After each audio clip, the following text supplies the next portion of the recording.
Voici Rick, et aujourd'hui il part pour l'orbite, où il passera une année entière en apesanteur.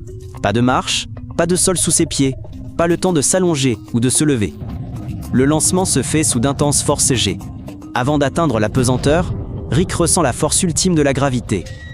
C'est dur. Son cœur bat la chamade. Son corps est plaqué contre son siège. Chaque cellule de son corps semble exploser. Mais soudain, le silence. Son corps se soulève du siège. Les sangles se détachent et il commence à flotter lentement. Sans plancher ni plafond, tout lui paraît étrange.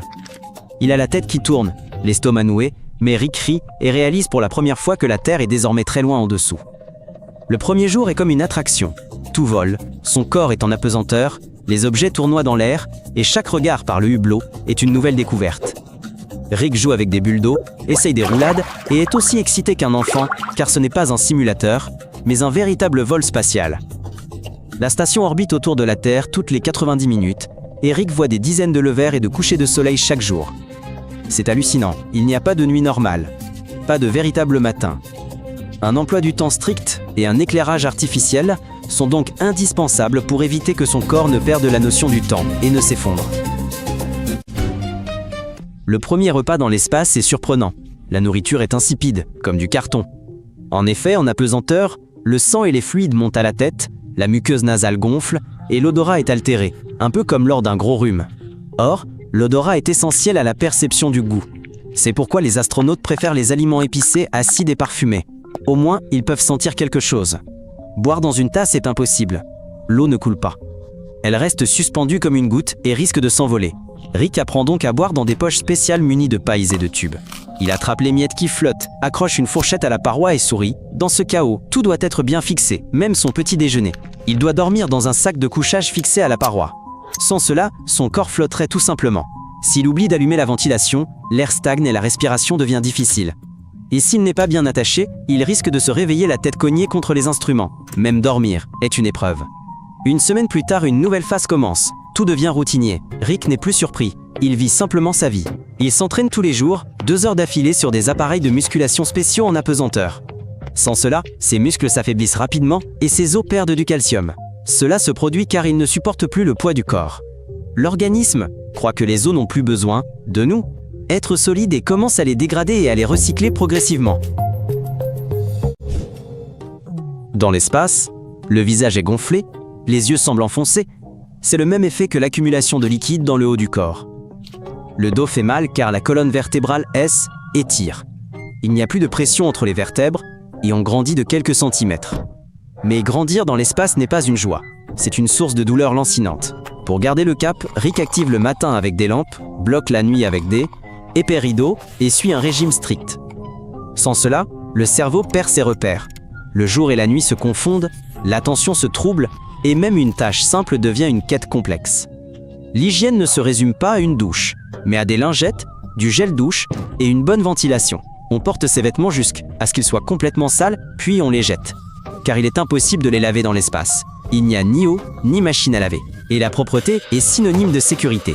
Les microbes se comportent différemment dans l'espace, se multiplient plus vite et peuvent devenir plus dangereux.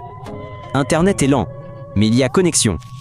Des proches lui envoient de courtes vidéos, des chansons familières passent dans ses écouteurs, et tout cela permet à Rick de garder les pieds sur terre et l'empêche de sombrer dans la folie à cause de la monotonie.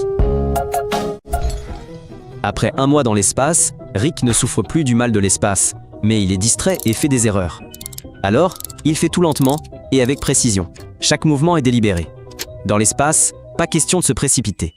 Rick réalise lui-même ses examens médicaux. Il fait des échographies en suivant des instructions vidéo, prélève des échantillons de sang et prend son pouls. Des médecins sur Terre observent la scène par caméra et lui donnent des conseils. C'est la télémédecine. Quand le médecin est loin, on suit ses instructions à la lettre. On est à la fois patient, infirmier et technicien. Se faire couper les cheveux dans l'espace est une expérience unique. Une tondeuse spéciale avec aspirateur recueille les cheveux pour éviter qu'ils ne s'éparpillent. Sinon, impossible de les récupérer et cela risquerait d'endommager l'appareil. 3 mois ont passé et Rick est envahi par la mélancolie. Ses larmes ne coulent pas. Elles forment des gouttes qui restent accrochées à ses cils. Parfois, il les attrape du bout des doigts. Parfois, il attend simplement qu'elles s'évaporent. C'est une sensation étrange. Un peu triste, mais aussi amusante quand on se regarde dans le miroir. Jouer avec les miettes et les gouttelettes qui volent partout est devenu lassant, alors Rick s'amuse à nettoyer sans cesse. C'est bénéfique à la fois pour la sécurité de la station et pour la santé mentale de l'astronaute. Après 6 mois dans l'espace, le corps est épuisé et transformé. Le système immunitaire est affaibli, ce qui rend la lutte contre les bactéries de plus en plus difficile. Des recherches montrent que les microbes mutent et deviennent plus agressifs en apesanteur. L'hygiène n'est donc pas un caprice, mais une protection essentielle contre les maladies. Lorsque le soleil émet des rayonnements, Rick se réfugie dans un compartiment spécial, derrière des parois qui le protègent mieux des particules dangereuses. En orbite, contrairement à la Terre, il n'y a pas d'atmosphère, et le corps est directement exposé aux radiations spatiales. Ce n'est pas immédiatement perceptible, mais dangereux à long terme. Il arrive que quelque chose tombe en panne, et c'est particulièrement désagréable quand il s'agit des toilettes, car il n'y a pas de sanitaire à proximité. Cela peut paraître anodin, mais c'est aussi dangereux. À bord d'un vaisseau spatial, tout doit être réparé immédiatement, sinon les problèmes s'enchaînent.